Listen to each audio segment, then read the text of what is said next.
Selama sistemnya masih seperti ini, kadang-kadang firer pun juga nggak ada guna. Karena memang kultur mereka, yang saya sebutkan tadi, dibawa bikin salah, tidak dikasih tindakan malah dipromosikan. Kenapa? Karena memang di atasnya ikut bermain. Minimal melindungi. Kalau dia tidak memang sama-sama cawe-cawe atau atasannya yang memerintahkan kepada bawahannya untuk melakukan penyelewengan itu. Karena dia sangat mudah ditebak itu. Karena atasannya tidak ada keterlibatan di sana. Lihat bawahannya ada penyelewengan, nggak mungkin nggak ditindak. Orang gila pun pasti akan berpikir. Orang yang paling bodoh pun akan berpikir. Ya kan? Kalau di bawah salah, di atas dia ikut bermain, nggak mungkin nggak ditindak. Oke, gini ya, teriak-teriakan untuk menjatuhkan atau mencopot Prabowo ini. Ada dua komponen terpenting.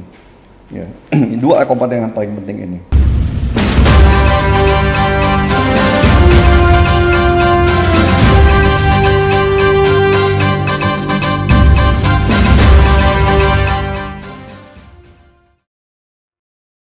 Halo Sobat Uta, kembali di Uta Bicara, talk show-nya Uta 45 Jakarta, orang berbagi masalah terkini, meluaskan informasi dan temukan solusi. Nah, ini kita udah lama nggak berkumpul di sini. Gimana kabarnya Pak Rudi? Abang harus baik. Kabar harus baik. Harus baik ya. Harus baik. Pak Indro gimana Pak Indro? Baik. Baik. Oke. Ini kan kita lihat dalam beberapa semasa libur lebaran ini aja, kan banyak sekali kejadian yang kita lihat beragam variasi di Indonesia ini. Terutama banyak sekali kejadian hukum yang agak mengenyuhkan. Seperti misalkan yang sekarang sedang ramai di Karo, yaitu dari kejadian ada Bupati Karo yang mengkriminalisasi pekerja kreatif. Yang disampaikan bahwa melakukan korupsi. Karena ide kreatif itu harusnya dianggap nol harganya. Gratis. Dianggap gratis. Nah, menurut Pak Rudi sendiri ini bagaimana Pak? Baik itu dari bupatinya maupun dari kejaksaannya ini Pak. Oke, kita buka-bukaan di sini ya tentang sistem hukum dan kultur korupsi yang ada di Indonesia. Jadi emang kultur ini sudah sangat membudaya lah ya. Terutama sekarang ini kan sangat kelihatan di tingkat daerah. Ya, mulai satu-satu terbuka yang sebenarnya kalau mau dibuka semua daerah saya yakin kena itu. Semua daerah bermasalah. Karena memang kulturnya itu seperti itu. Jadi dari zaman Pak Jokowi itu memang mereka bagaimana yang namanya Forkopinda itu kan kerjasama yang di pandangan saya sendiri Forkopinda itu selalu saya sampaikan bahwa kerjasama antara yudikatif dengan eksekutif itu sebuah kejahatan. Ya. Karena gini, yudikatif itu adalah pengawas dari pelaksanaan pekerjaan yang dilakukan oleh eksekutif. Kalau dia bekerja sama, apalagi yudikatif ini menerima bagian dari kebaikan yang oke, kita ngomong kebaikan membantu tugas kelancaran dari yang sang yudikatif. Bagaimana pengawasan ini bisa berjalan dengan baik? Bohong kalau tidak ada rasa ewu pakewu minimal lah.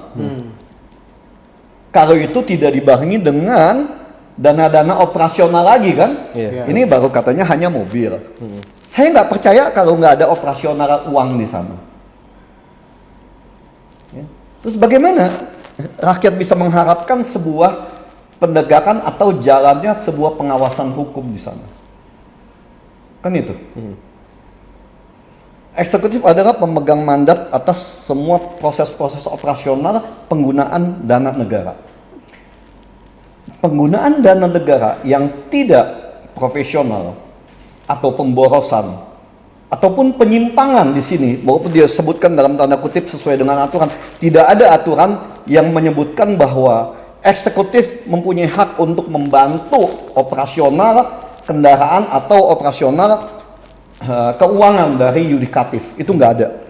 Kenapa? Karena memang secara proporsional konstitusi kita itu sudah mengatur pembiayaan dan anggaran untuk yudikatif. Jadi enggak itu sebuah ya kamuflase atau manipulasi yang diberikan statement itu oleh eksekutif hanya untuk pembenaran. Itu yang saya sampaikan. Coba ingat kasus Nadiem. Ada dari Jamwas katanya di sana untuk membantu pengawasan proyek Chromebook. Tapi kan terjadi tetap korupsi itu. Terus gunanya apa pengawasan dan kerjasama itu?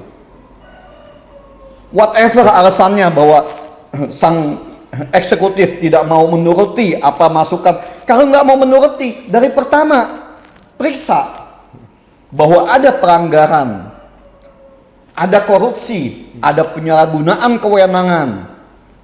Kan di sana. Pasti ada dong kalau misalnya tidak mau diturutin kan. Tapi jangan membuat sebuah excuse pada saat kejadian sudah lewat. Nggak bisa seperti itu. Inilah kenapa yang selalu saya bilang kita dari dunia pendidikan ya, bahwa pembodohan dan pemiskinan rakyat masyarakat Indonesia itu memang sudah di set up dari elit-elit politik supaya mudah untuk dibodohi. Kan ini kenyataan. Supaya rakyat tetap goblok, tetap bodoh. Jadi mau dibohongin seperti apapun ya, monggo. Indonesia masyarakatnya dikenal sangat baik dan santun kan. Nah kalau masalah keadilan ini kan apalagi di daerah itu. Iya. Ini ada istilah no viral no justice. Perlu seperti itu terus gitu Pak? Selama sistemnya masih seperti ini, kadang-kadang viral pun juga nggak ada guna. Karena memang kultur mereka, yang saya sebutkan tadi, dibawa bikin salah, tidak dikasih tindakan malah dipromosikan. Kenapa? Karena memang di atasnya ikut bermain. Minimal melindungi. Kalau dia tidak memang sama-sama cawe-cawe atau atasannya yang memerintahkan kepada bawahannya untuk melakukan penyelewengan itu. Karena dia sangat mudah ditebak itu. Karena atasannya tidak ada keterlibatan di sana. Lihat bawahannya ada penyelewengan, nggak mungkin nggak ditindak. Orang gila pun pasti akan berpikir. Orang yang paling bodoh pun akan berpikir, ya kan?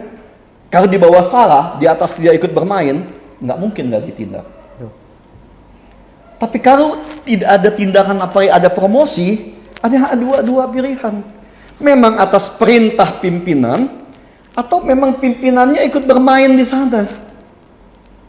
Kan itu. Atau adalah pimpinan yang lebih tinggi yang menitipkan orang ini. Indonesia itu terkenal dengan pejabat-pejabat titipan. Ya, jadi kita nggak usah bingung juga masalah gitu. Selama sistemnya masih seperti ini, rakyat tidak usah banyak berharap tentang keadilan lah. Ya, keadilan itu nggak gratis. Itu aja, nggak ada makan siangnya gratis. Dari untuk keadilan di Indonesia. Dari Pak Rudi sendiri, ini kan kita lihat kemarin ketika ada pemanggilan dari DPR untuk yang kejadian di Karo ini, kan dipertanyakan mengenai ya apa jawaban ataupun pembelaan dari Kajari Karo mengenai yang mobil tersebut. Tapi sampai akhir sidang tidak ada jawaban, tidak ada pembelaan, hanya permintaan maaf. Nah, menurut Bapak sendiri dari DPR atau dari negara ini, apa sih yang harus dilakukan agar kejadian ini tuh tidak terulang lagi? Gini deh ya, terlalu banyak sandiwara yang dimainkan oleh pemerintah saat ini. Ya saya juga malas memang bicara seperti ini ya. Ujungnya kan kita cuma dimusuhin. Ya kita hidup jujur di Indonesia ini nggak mudah. Dicari kesalahan kita. Ya itu, karena gini, mereka ini adalah bukan hanya generasi penendam, bagaimana mereka menyelamatkan hasil-hasil korupsi mereka, hasil-hasil kejahatan mereka dengan membungkam para orang-orang yang masih cinta kepada negeri ini. Kamu ingin membuat negara ini lebih baik dengan kemampuan dan pengetahuan kamu, bukan pujian atau tepuk tangan yang kamu terima. Dan mungkin juga yang orang-orang itu tidak mengharapkan pujian atau tepuk tangan, tidak. Ya, kita hanya menginginkan negara ini punya masa depan. Bangsa kita, rakyat kita punya masa depan, bisa mendapatkan keadilan, bisa mendapatkan kesejahteraan. Kayak tadi kamu sampaikan masalah, sudah dipanggil DPR ini itu. Saya mau tanya, emang DPR bisa melihat berapa banyak sih? Berapa banyak yang bisa dipanggil ke DPR? Terus kalau nggak dijawab, kayak kemarin kayak mobil itu nggak dijawab, terus harus ada konferensi pers bahwa itu sesuai dengan peraturan, itu DPR mau apa? Hah? Diem juga kan nggak bisa apa-apa kan? Korupsi tetap berjalan, kejahatan hukum tetap berjalan. DPR bisa apa? Kalau sistemnya masih seperti ini, DPR tidak punya hak untuk menghukum, dia punya hak untuk mengawasi. Itu kesalahan dari Kajari Karu yang membuat surat seolah-olah DPR itu mengintervensi. Enggak, bukan mengintervensi. Sama seperti presiden masuk kepada hak yudikatif misalnya. Bukan mengintervensi, tapi memberikan pengawasan yang melekat. Tapi yang kita balik lagi kita bicara, DPR itu bisa berapa banyak untuk manggilin jaksa dan polisi yang beroperasi di daerah dan di lapangan. Kalau sistemnya itu tidak berubah, kulturnya memang korup, pendidikan rekrutmennya memang buruk, bukan nyoba buruk, memang sengaja dibikin buruk. Karena tadi dibilang kan sudah rame, makanya banyak kan titipan, apalagi kalau yang di Jakarta kan, mana bisa kalau nggak ada titipan atau orang-orang yang memang punya kemampuan untuk bertugas di ibu kota, di kota-kota besar, kan itu. Bohong kalau misalnya itu mereka nggak ada track recordnya titipan atau memang orang-orang yang sengaja ditaruh di sana karena menurut atau sebagai penurut yang menjalankan perintah pimpinan yang batil, ya, yang memang untuk kepentingan pribadi dari pimpinannya. Ini Indonesia yang saya sampaikan. Ini yang terjadi di sini. Kejadian di Karo ini apakah memang benar-benar menunjukkan bahwa memang di daerah-daerah ini ada politik raja-raja kecil di daerah? Bukan politik raja kecil ya, kalau ini dijalankan dengan benar. Ini masalahnya yang selalu saya sampaikan, masalah kita itu buruknya sistem hukum. Terutama dijalankan adanya rekrutmen hukum itu, rekrutmen aparat penegak hukum yang asal-asalan, tidak berpendidikan. Kamu lihat yang kemarin kan, editing nol. Ya, inovasi kreativitas nol, kan orang gila itu. Ya, orang seni semua yang dibayar kan kreativitas. Orang digital yang dibayar tuh editing, sama seperti kalian. Kan yang kalian dibayar mendapatkan penghasilan tinggi karena mampu membuat inovasi dan mengedit sebuah berita dengan baik. Dan itu kan kalian tidak dapatkan dengan cuma-cuma. Kalian harus belajar, sekolah, sama seperti yang lainnya. Kan itu. Nah kayak mereka ini kan mungkin karena mereka sekolahnya juga bayar ya. Nyogok aja beri ijazah, kan banyak. Termasuk di kita, saya buka apa adanya aja. Dulu kan sebelum ya 15 tahun yang lalu ya, di kita pun juga lebih dari 15 tahun yang lalu kan. Kan ijazah semuanya bebas berkeliaran itu. Ya. Sama. Nggak ada pendidikan, toto dapat ijazah. Sekarang ijazah ruko, mau diapain? Nggak bisa apa-apa kan? Karena memang sistem pendidikan kitanya udah salah. Rekrutmen itu sebuah kejahatan sebenarnya. Ya. Penyalahgunaan terhadap rekrutmen itu adalah pengkhianatan terhadap negara. Yang kemarin disampaikan, rekrutmen yang masuk sampah pendidikan seperti model kayak begini sekarang di instansi penegak hukum, yang keluar juga sampah yang lebih bau, sampah yang sudah busuk yang keluar dari sana. Itu kalau masuknya sampah baru, begitu pendidikan yang keluar itu sampah yang sudah busuk. Itu yang terjadi. Dan kemarin dibuka di DPR kan, kita nggak bisa apa, yang buka jenderal polisi malah. Yang saya yakin, atau bukan kita, saya yakin semua harusnya tahu ya, bahwa dia tahu sebenar-benarnya isi perut dari polisi itu sendiri, kan itu. Tapi kan nggak ada tanggapan. Mana Prabowo mau ngomong apa dengan ini, terbuka loh kan? Ini jenderal polisi yang berbicara tentang pengkhianatan pada tahap rekrutmen. Ini pengkhianatan negara. Terus Presiden Prabowo bisa apa? Diam aja kan? Padahal ini adalah satu yang terpenting. Ingat, Indonesia itu yang kelemahan yang paling fundamental di kita adalah hukum pengawasan. Itu sangat buruk. Coba, di sisi mana yang tidak berkenaan dengan sistem hukum dan pengawasan yang buruk? Bidang mana yang ini yang pajak? Karena pengawasan yang sangat buruk dan sistem hukum yang tidak berjalan. Maka korupsi di sana karena uangnya besar, penegak hukum pun tidak mampu berbuat apa-apa. Satu, backingnya kuat. Kedua, mungkin mereka juga mendapatkan jatah di sana. Kan itu. Nggak ada yang lain. Terus Prabowo bisa apa? Kita nggak tahu sampai hari ini. Ya? Itu masalah utama kita. Rekrutmen sampah yang keluar adalah sampah yang sudah busuk. Itu adalah pengkhianatan terbesar terhadap bangsa dan negara ini. Nah, dari Pak Rudi sendiri melihat terutama ini kan muncul ada gagasan dan peraturan bahwa mau ada perpanjangan nih untuk masa jabatan dari penegak hukum sendiri. Nah, dari Pak Rudi melihat itu seperti apa? Melihat sekarang itu produknya kan seperti ini. Ya, itulah kerakusan dari penguasa dan pejabat kita. Ya, mereka ingin berkuasa selamanya kalau bisa sampai mati kan. Itu aja. Ya itu keserakahan dan ego yang ingin berkuasa secara terus-menerus. Yang saya sampaikan tadi, kalau bisa dia berkuasa sampai mati kan. Gitu aja. Kalau dia nggak mati-mati, kalau bisa dia berkuasa terus selama Indonesia ini ada. Gimana caranya negara seperti ini kan? Sedangkan kita tahu di kita aja ini seorang dosen yang tidak mengurusi sesuatu yang berhubungan dengan kemampuan aktivitas fisik dia terlalu banyak, itu dibatasin kok cara mereka waktu mereka untuk berpikir. Dokter 65 tahun, profesor 65 tahun, kan itu. Itu seorang dosen yang hanya menggunakan otaknya loh. Ya, mereka nggak terlalu membutuhkan bagian tubuh yang lain, atau mereka itu bisa untuk menentukan nasib orang lain. Karena nasib orang lain itu, saya ke dosen, ditentukan oleh sang mahasiswa itu sendiri. Dosen hanya memberikan pengetahuan, pembelajaran, pendalaman, dan pemahaman tentang sebuah kasus. Itu tugas dosen. Masa depan ditentukan oleh mahasiswa itu sendiri. Ya. Nah, ini kalau para penguasa yang ingin berkuasa selamanya kan, ini kan dia menentukan nasib orang lain.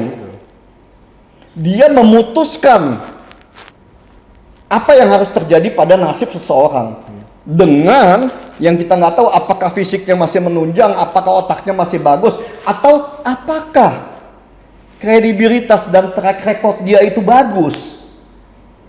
Kalau track record dia sampah, apakah pemerintah terus harus memperpanjang adanya penderitaan rakyat ini dengan kepemimpinan sang sampah ini? Kan ini yang masalah buat kita kan. Ya. Kita begini ya, rakyat kadang-kadang saya berusaha untuk berapa lama ini juga berbicara tentang sebuah yang coba untuk sopan apa. Tapi ternyata kita susah kan bicara sopan di depan para binatang ini. Kita harus bicara bahasa binatang juga kadang-kadang. Kan itu juga kan? Ya. Susah buat kita. Kita pendidik diajarkan untuk sopan. Tapi kita berhadapan dengan orang-orang yang tidak mengerti bahasa manusia. Masalahnya di sana. Nah, untuk itu selain bicara-bicara keras tadi Pak, yang istilah Bapak tidak sopan atau bahasa-bahasa binatang.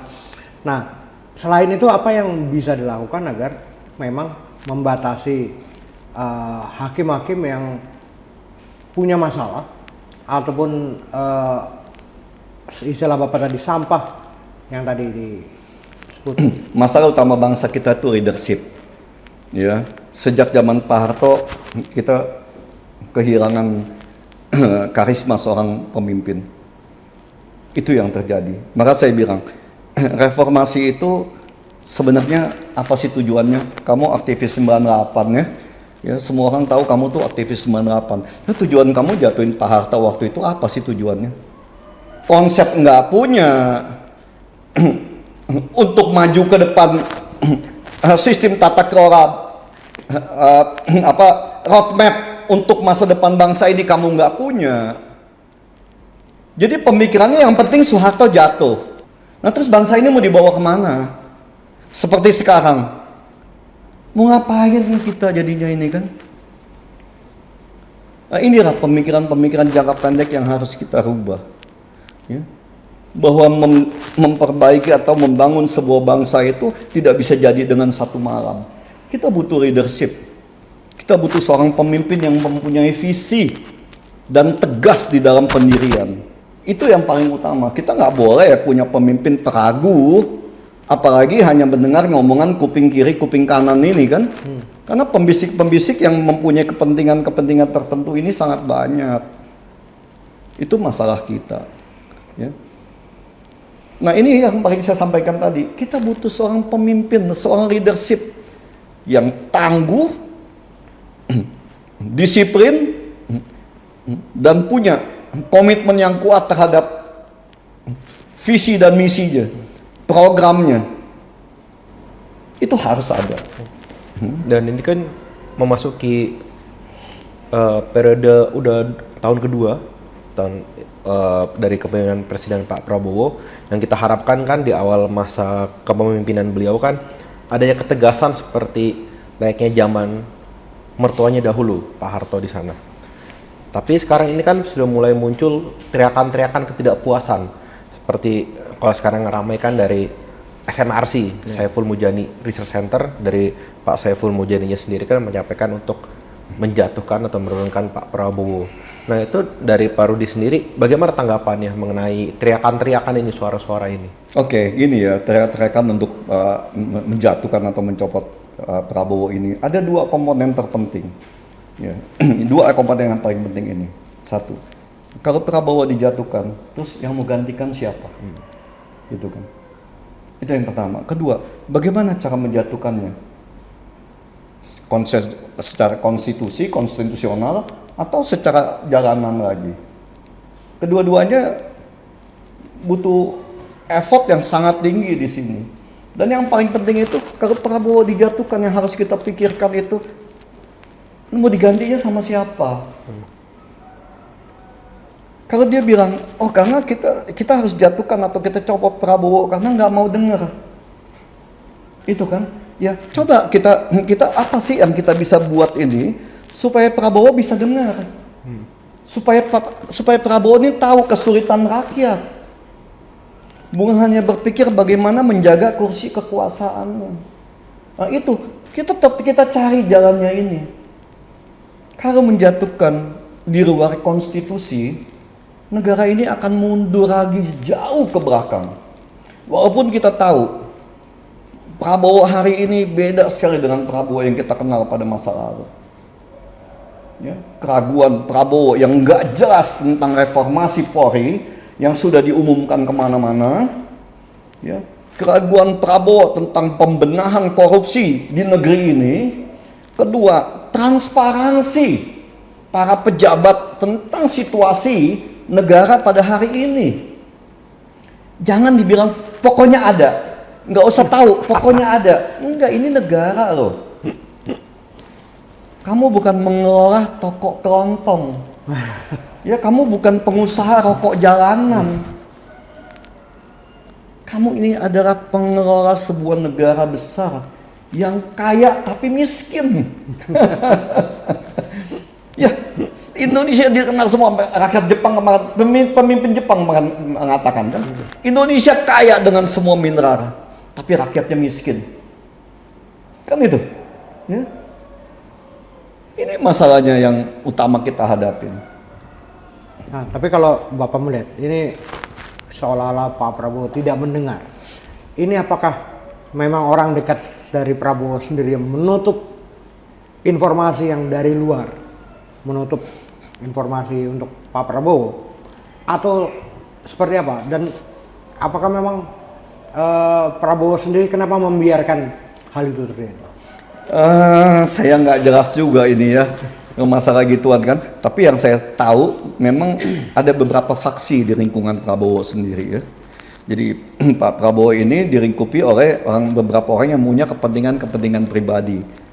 Ya, mengingat Prabowo sendiri kan kondisi kesehatan juga yang dianggap oleh mereka itu sudah sudah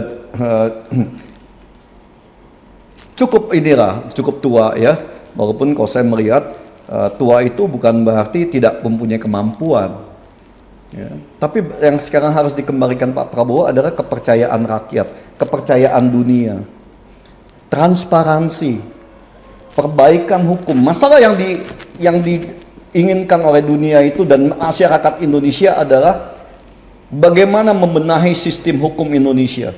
Bagaimana reformasi Polri ini mau diapain ini? Ya, jangan polisi disuruh jadi tukang masak kan jadi koki, atau polisi disuruh jadi petani tanam jagung. Enggak, jangan ke sana. Polisi itu punya bagiannya sendiri. Jangan nanti sekarang polisi jadi tukang jagung, tukang masak jadi koki. Ya terus, oh kita kekurangan tenaga nih, kita kekurangan anggota, minta lagi. Masyarakat masih banyak yang butuh kerjaan. Masih sangat banyak rakyat beri pengangguran atau pekerja informal yang Senin Kamis, Senin kerja sampai itu Kamis nggak tahu ngapain, kan itu. Jadi biar porsinya masing-masing masyarakat ini ada kegiatan-kegiatannya secara profesional yang mereka miliki. Jadi jangan semua mau dikuasain juga, ya.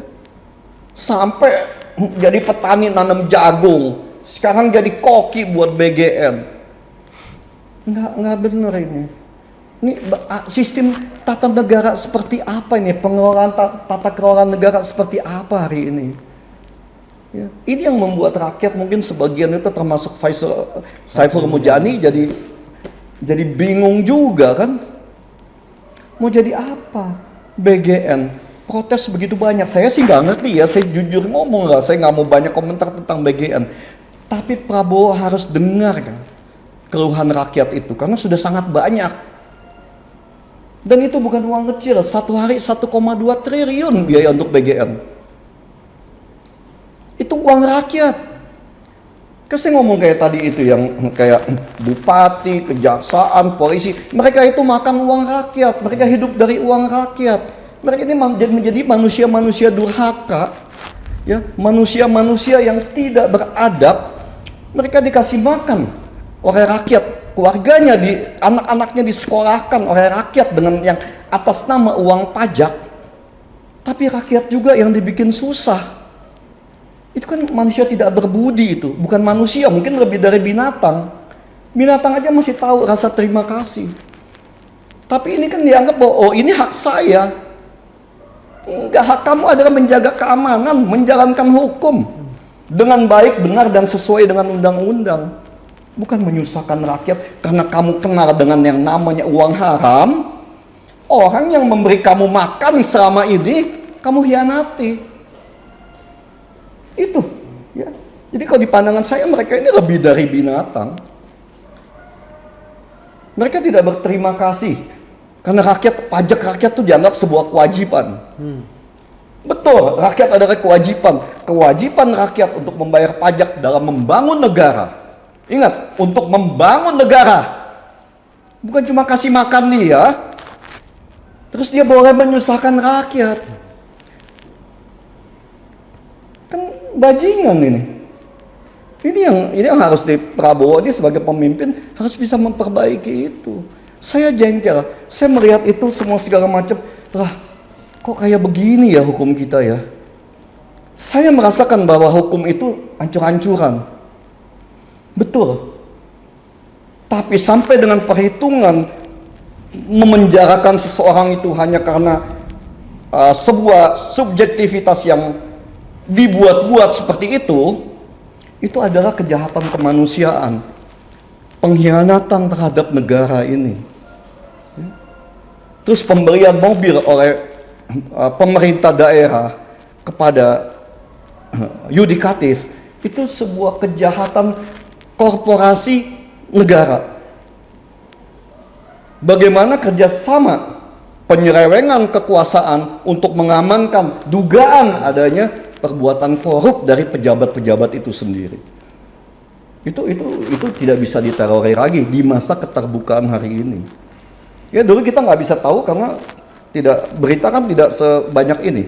Dengan berkembangnya medsos, Rakyat jadi melek berita, melek informasi, dan kita berharap mereka mau merubah kultur-kultur mereka masa lalu yang busuk, yang berkhianat kepada bangsa dan negara ini menjadi lebih baik. Itu harapan kita. Ya, apalagi kita sebagai pendidik kan, percuma kita mendidik anak-anak muda, generasi muda ini dengan sebaik dan semampu kita apapun, kalau kultur di atas setelah mereka keluar dari kampus diajar jadi bajingan, nggak ada guna kita.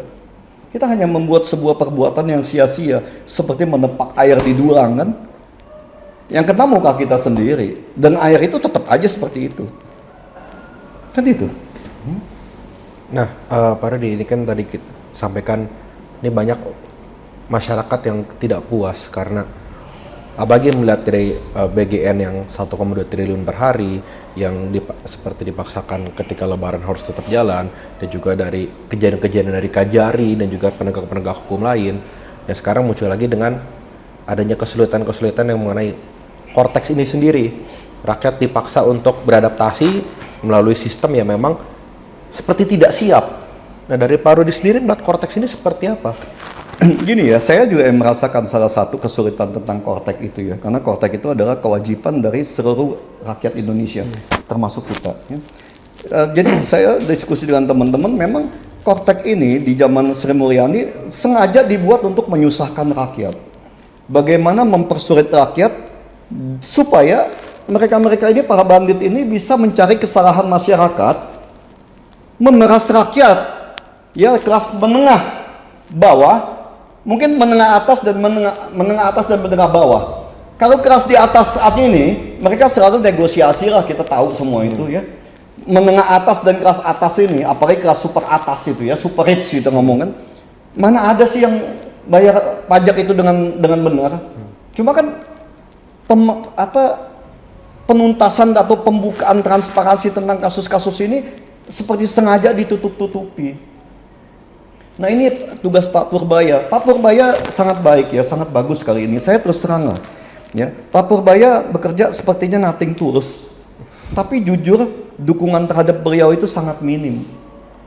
Sama seperti KDM. Ya, beliau sangat baik, sangat tulus membangun Jawa Barat. Tapi orang baik di Indonesia musuhnya kebanyakan. Kayak Pak Purbaya, ya, dia coba benahi terus satu-satu. Tapi kan permainan di bawah para maling ini tetap ada. Ya. Permainan di kelas level menengah untuk kerjasama dengan para maling di atas pun tetap ada. Rakyat yang taat pajak, melaporkan semuanya, justru malah dijadikan sapi perah oleh mereka. Dicari kesalahannya. Sampai akhirnya rakyat juga nggak punya apa-apa nanti. Sistem yang salah. Seharusnya sistem itu kan bagaimana membuat uang itu beredar di masyarakat supaya ekonomi berjalan. Tapi ini sistem Indonesia dibikin semua bagaimana pengambilan uang dari masyarakat itu kepada negara. Di lapangan uang nggak ada, kering. Bagaimana ekonomi bisa berjalan? Semua dengan sistem pajak dan pajak.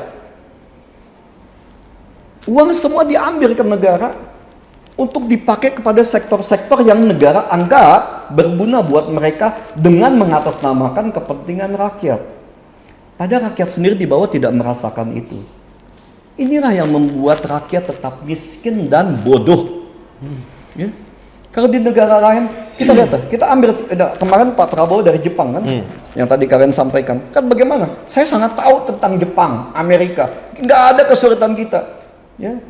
Saya ngomong satu Jepang aja yang paling gampang deh. Kamu taruh uang di bank, ada bunga ini itu semua segala macam. Enggak, kamu nggak usah bikin laporan tentang aset kamu yang ada di bank untuk bikin lagi masukkan ke laporan pajak, enggak. Karena dari kantor perpajakan negara itu sudah langsung mendapatkan links dari banknya itu sendiri. Dan nama kita sudah masuk di sana. Bukan seperti kita di sini, daftar dana kita di bank, kita masukkan lagi dengan melaporkan pajak yang sudah dipotong di sana. Dijadikan ini pajak, berpajak lagi kan? Kan itu. Kita sudah bayar, dipotong pajak kita di sana. Tapi kita harus masukkan lagi pendapatan kita di sini yang akhirnya menjadi kekurangan bayar pajak karena kita bikinkannya secara benar. Jadi semua jadi serba aneh. Yang tadi saya sampaikan. Jadi pemerintah sebesar mungkin bagaimana menarik semua uang di masyarakat ini, uang di pasar, untuk dikumpulkan di satu sisi bendahara negara. Uang di masyarakat kering, kosong. Bagaimana ekonomi bisa berputar? Kan ini permasalahan utama kita kan. Ya, tapi kalau kita ngomongin gini sama sistemnya masih seperti ini, ya, jadi jangan berharap asing akan masuk lagi dengan kondisi yang sudah mereka ketahui hari ini. Manipulasi sangat tinggi di pelaporan baik dari swasta maupun negara. Makanya semua tentang rating apa kan kita ditunda semua, dipospon semua dengan outlook negatif. Outlook negatif itu artinya masa depan kita mungkin bisa lebih buruk. Kan ini yang harus kita hadapin. Jadi Cortex itu niatnya yang sudah jelek ya Pak, dibanding bukan karena kegagalan desain untuk membuat sistem perpajakan. Memang niat dari awalnya sudah tidak baik. Ya, di samping memang niat awal untuk korupsi ya, dugaan saya dia. Ya, dalam dugaan saya nih memang niat dia bagaimana menggunakan uang negara, membuat sebuah sistem dan merampok sebagian dari uang itu untuk kepentingan pribadi pejabat-pejabat yang ada. Maka dibikinlah sebuah sistem. Kan itu, yang namanya Cortex. Dilala sistemnya pun tidak bisa berjalan dengan baik. Desainnya pun jelek. Desainnya pun asal-asalan yang sampai hari ini pun masih tidak bisa bekerja dengan baik. Ya, penerapan Cortex hari ini hanya menyusahkan masyarakat. Karena masih banyak sekali lubang-lubang kesalahan-kesalahan yang ada di sana. Tapi pemerintah sepertinya ya memberi perpanjangan waktu. Pada saat kita sendiri masih bingung ini kan. Makanya kemarin Pak Purbaya bilang memang kita rasakan banyaknya calo-calo untuk mengisi laporan pajak. Apa ini yang negara inginkan? Membuat pihak-pihak rakyat ini sebagai pihak tiga orang yang mengerti menjadi calo dari sebuah sistem yang dibangun oleh pemerintah yang bobrok. Kan itu. Saya bicara apa adanya. Yang saya sampaikan, mereka mau benci saya, sudahlah, saya sudah tua kan. Ya, saya sudah selesai dengan kehidupan saya. Saya sudah nggak banyak butuh ini dan itu. Saya ingin bangsa saya itu menjadi lebih baik. Ya, saya ingin masyarakat Indonesia itu sejahtera, mempunyai keadilan sebagai masyarakat yang merdeka. Kan itu kan? Itu kan konstitusi kita. Ya. Ya. Oke, Pak Rudi. Mungkin Kita minum dulu Pak. H2O. Ini produk dari Utama Prima Jakarta ya. Kita sudah mempunyai produksi air minum sendiri. Ya, bukan air mineral tapi air H2O ya. Untuk kesehatan ini memang benar-benar hasil penelitian dari Pusat Farmasi Utama Prima Jakarta ya. Ya baguslah, saya ingin anak bangsa ini seperti ini. Mempunyai inovasi, kreativitas yang tidak usah dikenain pajak. Kan itu. Kita bayar inovasi mereka. Ya, tapi kita nggak kenakan pajak kepada mereka dan kita jual murah kepada rakyat 17 Agustus. Di luaran 7.000, kita jual hanya 1.000 berapa ini? 1.500. 1.500. Ya kan? Di luar air minum H2O 7.000. Mau modalnya cuma 1.400 kok. Kan gitu, penyulingan, penyusutan mesin, botolnya, total hanya 1.300, 1.400. 100-200 rupiah itu untuk membayar pekerjaannya kan? Kan itu aja. Itu yang saya ini kan, ya. Oke Pak Rudi, untuk pertanyaan terakhir sebelum kita tutup Uta Bicara kita pada hari ini kan kita melihat berarti rentannya ekonomi kita terhadap isu-isu global. Terutama kita lihat sekarang karena adanya rilis-rilis buruk dari baik itu MSCI, FTSE, lalu ada JP Morgan dan juga sebagainya, terutama dengan isu-isu perang sekarang, kan kita lihat ekonomi kita kan porak-poranda ini. Kita disampaikan Pak Purbaya pula, dana cadangan kita dari 400 triliun sekian, tinggal 120 triliun. Nah dari Pak Rudi sendiri, bagaimana ketahanan ekonomi Indonesia ini? Indonesia itu negara yang paling aneh. Ya, jadi udah disampaikan kan oleh pejabat istana kita, udah nggak usah tahu lah. Ya, pokoknya ada itu duit. Pokoknya ada. Ya, pokoknya ada udah. Kita nggak usah tahu. Ya, ini juga lucu memang. Ini tata kelola negara yang ya, kayak toko yang saya bilang tadi kayak mengelola toko kelontong ya. Jadi udahlah orang lain nggak usah tahu, pokoknya ada aja. Ya, lo bisa makan, lo bisa beli bensin, semua segala macam, nggak usah pusingin yang lain. Aneh, itu yang dipertanyakan oleh internasional. Ya, MSCI, FTSE, Moody's, termasuk kemarin kita di Jepang itu kan, ya, transparansi. Mereka bukan menunggu jawaban pokoknya ada, enggak, adanya dari mana? Uang hasil maling, uang hasil pinjem, uang hasil meres, atau dari mana? Ini yang dibutuhkan transparansi, bukan laporan-laporan manipulasi tentang sistem keuangan yang ada. Ya, jadi itu kita berharap Prabowo dapat membenahi ini, dan mudah-mudahan lah ya, harapan tentang bagaimana menjatuhkan Prabowo itu tidak usah terlalu banyak dipikirkan, kecuali memang sudah ada dipikirkan nih, abis ini mau siapa. Iya kan? Kita belum ada kok, kita nggak tahu. Masa wakilnya ya, Pak? Hah? Masa wakilnya? Oh, kita nggak jelas kan? Ya, kalau Prabowo jatuh, mau siapa yang dinaikin?